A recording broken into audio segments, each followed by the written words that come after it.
Hello, everyone. Hope everyone is having an amazing July so far. Can you believe it is already halfway through the year? We are here on July 1st. It's crazy. It's so crazy. So I have been like super busy. I was out of town for a while, and coming back in July, I'm actually recording a lot of material for the Dating After Divorce Academy. And kind of as I'm recording those videos and creating the new activities and worksheets in there and hosting all the coaching calls, like some of these ideas for like some of these public lives come to me, and I'm like, oh yeah, the people in the group would love to know this. I should really share that. So I'm kicking off another set of live videos for the group and on my profile and also on Instagram. So you can feel free to follow me on all of those areas. I'm going to be doing a bunch of lives this month. I'm really trying to do more speaking than writing. I've been doing a lot of writing, and I feel like my speaking is like, oh, I haven't been doing this part of what I truly enjoy. So I wanted to do that. But today I wanted to just kind of share with you, if you are dating after divorce, what the components are for a successful journey, right? Like I have really distilled down the path to 7 areas that I really feel like you need to dial in and learn and practice in order to successfully date. And successfully dating doesn't mean that it's always going to be easy and nothing's going to go wrong, but it means that the way you're dating will lead to that healthy, committed relationship that you want at the end. And so in writing the curriculum for the Dating After Divorce Academy, creating the videos, working on the worksheets, I really distilled it down to 7 areas that I believe are the areas that are really needed for this journey. And I've kind of listed them out as a roadmap. And one of the reasons I listed it as a roadmap is because when the clients join the group, when people join the group, they join at different points in their journey. Some people are freshly divorced. Some people have been dating for years without any success. Some people have not been dating at all after their divorce for years. And so I wanted to kind of give them this roadmap so they could figure out where they were and they could just jump in at the right point. So I'm just going to go ahead and list them for you and kind of some of the things that go into that area. And then you can kind of see, oh, this is where I am in my journey. This is what I still need to know. And this is what I need to be working on. So the first one, even though when you look at the list, it's number 7, is healing from relationship trauma. And the reason I put it at number 7 is that even though you want to start out with that, it really is an ongoing thing, right? Healing from relationship trauma is something that you're going to be doing for a while, right? And you don't have to, you don't expect to be completely healed from relationship trauma before you can go out and date, before you can create a healthy relationship, because everyone is always working on some stuff. I was meditating this morning and I kind of felt this feeling. It was like a little bit of self-doubt. And I was like, oh my gosh. And it really was just a flashback to first grade. And I was like, oh my goodness. And self-doubt is something like in my business or in my life I've experienced. And I'm like, I've been feeling this for a long time. I didn't realize how long that emotion has sort of been a challenge for me. And so it's something that I'm still working on, even though I've dated successfully, I'm remarried, I'm healthy, I've created a career that I love, I've healed so many parts of my life, I'm still working on things. So healing from relationship trauma is like going to be ongoing. It's going to be sort of like a foundation for all the other parts. So I put it at the end because even though you start with it, you don't do it in such a way that it stops you from doing everything else. It's sort of like covers the whole thing. So in the community, I have like a graphic that shows how to go through that for the ladies in the group, and it sort of shows that that's a foundational one. So that's number 1, but also number 7. All right. So then the next category of things that, and just to say a little bit more about relationship trauma, some of the things that we cover in the group is how to feel belonging, how to heal toxic shame, how to create joy, cleaning up leftover thinking patterns. We cover processing emotions, inner child healing, self-connection, self-compassion. We cover reclaiming your personal identity, goals, core values, your strengths, your weaknesses, like all the exploration that you want to do in order to really feel like you're healthy and to feel like you can manage your emotions in the process of dating. If you've experienced people pleasing or love addiction or, feeling like you're a doormat, all those things, when you heal relationship trauma, all that gets taken care of, really builds your confidence, helps you feel good. You overcome all of those icky feelings that come from the divorce. All right. So that said, back to the top of the list, one of the things that I teach my clients is a success mindset. Like we need to get our brains right because we weren't taught these things. No one taught us what a journey it is to really create a healthy relationship. So I talked to them about the phases of dating, what goes into the phases, and what to expect so that nothing is like overwhelming or seriously stressful or them feeling like they're incapable of handling it because, this is expected along the way. I'm going to meet someone who will ghost me. That happens, right? And this is how I prevent it, or if it does happen, this is how I process it, right? It doesn't have to mean anything about me. So we go over how to practice self-compassion, true love thinking versus toxic love thinking. Toxic love thinking is a lot of what we experienced in our first relationships or even earlier relationships. And we really delve into that so that when those thought patterns come back up, you're not allowing it to influence your new relationships or your dating journey. Finding your happy state so that you're dating from a place of feeling good versus a place of feeling desperate or feeling needy. Some thoughts that can keep you stuck, right? Like discouragement, all of that, how to deal with that. Some philosophical commitments that we make as a whole so that we can have successful relationships about, slowing things down, only committing to healthy relationships, looking at where our attention goes, focusing on your own thoughts and feelings, being autonomous in your life so that just because you met someone doesn't mean that they take over your whole life, right? That can happen. And for many of us, that happened in our early relationships. So how to avoid that? Knowing you can't change people, how do you navigate boundaries? How do you create your own opportunities? There's a whole section on the success mindset in the program. Then once we kind of have that success mindset in there, and some people come into the program and they're already coaches or they already know that they've created success in other areas, so they already have those success principles. They don't really have to go too deep into the success mindset, right? So some people are new to personal development and they need to start out at the success mindset. So this is why I have these categories so people can pick where they're going to be in the program. The next section is the intention. Now this is non-negotiable for everyone unless you're already in a relationship. So some people come and they're dating already and they're wanting to deepen that commitment or navigate boundaries or just some things that they feel aren't quite right in their dating relationship or their exclusive relationship. Those guys go down to the intimacy section. But the intention part is just really good for everyone. This is about where you set your vision, your life purpose, who you are, where you're going, what you're doing.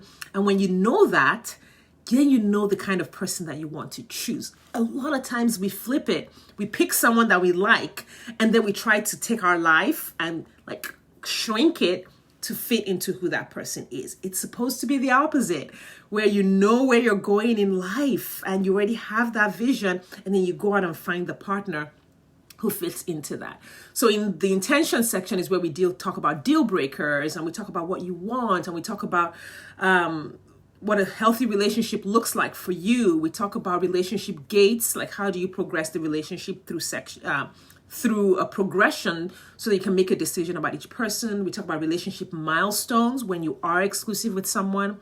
How do you then nurture that relationship all the way to the full commitment? So it's really a visioning section with so many discussions around where you're going. And that's what I call the intention module. Next are interactions, right? So this is interesting because I have some clients who will come and they're like, boom, boom, I'm ready to go. I know how to talk. I know how to meet guys. And they really get the interactions part. They know how to flirt. They are comfortable with the dating app, so interactions are really easy for them, but sometimes they haven't done some healing, so they go to the healing section. Or sometimes they haven't set a strong intention, and so they're meeting all these toxic people and wasting a lot of time on guys that are not suitable for them. So for those ladies, they don't start from the interactions because they've already got the interactions going. what they need is to set a really powerful vision for their dating life. But for those who are a little more, okay, I haven't really done this. I've been married 20 years. I got divorced. I have not dated in 25 years. Don't even know where to begin. Everything is so different from what it used to be. The interaction section is so important for those people. We talk about how to build relationships. We discuss social anxiety. We discuss what it looks like for an introvert to be dating or what an extrovert to be dating. Handling those feelings of nervousness and shyness. Like, how am I even going to do this? How do I talk to a guy in a coffee shop? How do I meet people? How is this happening for everyone, right? Really building confidence, navigating dating apps, creating a compelling profile. We talk about all the different places you can meet people if you are dating not on an app. So many places, so many opportunities. We craft those. We talk about matchmakers. There's like all kinds of opportunities to meet people off of a dating app.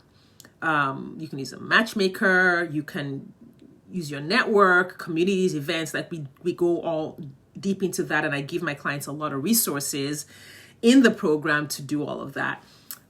We talk about questions to ask, what kind of conversations should you have, what should you wear, right? How do you stay safe? How do you avoid the scammers, physical boundaries? All those things are in interactions. We work on a dating action plan where it's like, this is how I'm going to meet people. This is where I'm going to go. This is what I'm doing. This is the number. Tracking those numbers, focusing on the goal and not obstacles, dealing with rejection, all of this. I mean, like we all thought that, hey, Kay, that's what I thought when I first started dating. I'm just going to get on an app, meet a guy, be good. Oh my God, it was way more than that.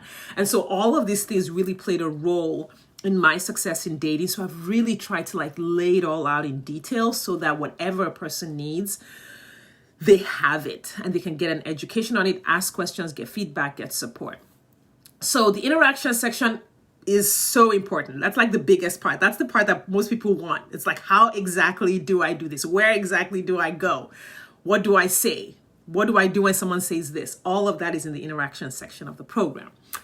Then we have the information section of the program. I like to call, I wanted to call it like the intelligence section, but it sounded like I was like dogging people like they weren't intelligent. So I called it information instead. But I mean, I believe we're all super intelligent, but in the area of relationships, like society has sort of like trained us to second guess ourselves, to not believe in our own intelligence and in what we already know inside of us. So I created this whole section to teach my clients how to use the data, how to use what is happening in front of them in a relationship to make a decision, right? It's so, so important. How do you get to the truth of the person that's in front of you? He might be saying one thing, but do you know how to suss out the actual truth? Is he telling the truth? Is he who he says he is, right? He might not be outright lying, but he might have a higher view of himself than is really the truth, right? How do you understand, even if a person is nice, how do you get to understand if they're really right for you?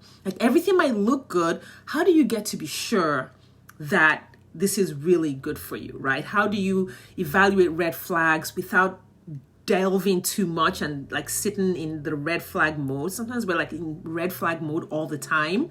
And then we can't create healthy relationships because we're just always looking for red flags. And we're in this hyper-vigilant state of always looking for red flags. Like, how do you actually enjoy green flags? How do you enjoy a person without being super attached to them so that if you do discover something about them later, it's not super heartbreaking for you? Talk about how to know when a person is actually the one, like the one that you're going to choose.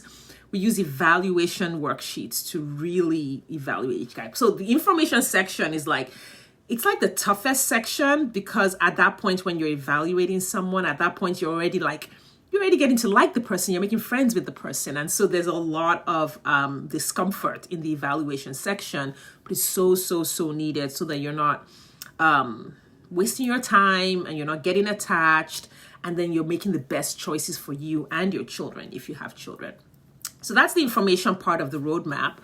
Then you have training your intuition because sometimes something can look really great, but then something inside of you tells you it's just not right, right? I teach my clients to listen to that part and not just listen to it randomly, but actually sit with it. Like something doesn't feel right, don't just say something doesn't feel right and move on. Like I teach them how to like get the answer from what's not feeling right. What is your heart telling you? Sit with it until you actually know the tangible truth that your heart is trying to tell you. And that is a process, because a lot of times we're taught not to listen to our own hearts, not to listen to our own intuition. You think your intuition is saying something, all your friends and pastor and everybody tells you something different, so then you toss it out the door, having difficulty making that decision. We train our intuition. Your intuition is made up mostly of your emotions, and your emotions are always sending you messages. So I teach my clients how to become aware and centered in interpreting their emotions, how to stay present when there's discomfort, how to focus on their own emotions, not focusing on the other person's emotions, how to be assertive by not being afraid of disappointing someone else, like not sacrificing your own self because somebody else wants something from you, right? Sometimes it's like, well, I don't want to break his heart because he's such a nice guy. Well, what about breaking your heart, right? Focusing on your own self-validation, self-advocacy versus self-abandonment. We delve into all of those things in the intuition section. It's also a challenging section for a lot of people, but so important if you're going to do this right. And next we have the intimacy. So these are for my clients who finally have maybe moved into an exclusive relationship, or they're engaged and now the relationship looks so different. You're no longer looking for red flags, right? At this point, you're dealing with what is called like the rupture and repair, where you're with that person a lot. So now sometimes some things go wrong. How do you tell the difference between just a normal argument in a relationship and a red flag, like, oh my goodness, this is really bad, he's acting these ways, I don't want to marry someone who acts these ways? Or, well, this is just kind of normal. And if you haven't seen healthy relationships and you haven't gone and gotten an education on what that looks like, it can be really hard to tell the difference, right? And you might move forward with a relationship thinking you're working on it and bringing that commitment to a relationship that really should go its separate ways, right? And so that nurturing commitment period can really take 6 months to a year, where you are tracking relationship milestones, you're having important conversations. When my clients are in those exclusive relationships, I start to ask them, what conversations are you having? Some people are in that exclusive relationship and they're just out having all the romantic dates. And so nothing ever goes wrong because they're never talking about things that are important. How do you have those important conversations about money, about children, about the future, about marriage, all those things? If you're not having those conversations, then you might not be nurturing true commitment. How are you navigating conflict resolution? How are you handling boundaries? Every relationship requires boundaries. How are you dealing with anxiety of being in a close space or being in an intimate relationship with someone where you're revealing parts about yourself and maybe they're not handling those things well? Does that mean you break up with them, or does that mean that they can learn? Like, all of that can be kind of murky. There's no formula. There's no 1, 2, 3, steps. And so a lot of that requires support and questions and growth, a lot of which comes from healing relationship trauma. That contributes a lot to being able to nurture a healthy relationship. And then finally, the last part of the intimacy program is we talk about heartbreak, because sometimes heartbreak happens. Somebody that you really like decides he doesn't want to move forward, or it doesn't work out, or you decide it's not going to work out. Even if you are the one that breaks up a relationship, it still hurts. Like, how do you handle heartbreak? So we do that as part of the intimacy part of things. And I think from my training and my experiences, these are the big umbrella sections for roadmap to successful dating and creating that relationship that you want. So I just wanted to come out, since I was working on it in the Dating After Divorce Academy, just to share, like, this is what it looks like. This is the A to Z of it. And so that you can kind of be thinking about maybe where you need to add some stuff, maybe where you need to get some support, or where you need to get an education, or things you need to be reading and learning about, things you need to be practicing and changing in order to successfully create that relationship you want. And if you are interested in the Dating After Divorce Academy, I opened enrollment again today. You are welcome to message me and ask me For details about it, we can jump on a call, or I can send you the link where you can go read a lot more about it. Or just ask questions. Like if you just want to jump on a call and say, okay, does this even apply to me? Do I even need this? I don't know if I need this. Does this apply where I live? Does this apply to my kind of relationship, etc.? Whatever it is, let's talk about it. Let me know what you're thinking and what your questions are. I will be more than happy to answer. All right. I hope everyone has an amazing July. I'm super excited for enrolling more women into the program this month. So I'm like working around the clock to like get all the new videos in. The women who are in there are having a blast. They are doing the work. I'm so proud of them. And so we're looking forward to having you join us. All right. It's good getting to chat with everyone today. Heather, thanks for joining. Tiana, thank you for joining. I appreciate you guys. Have an amazing rest of your day.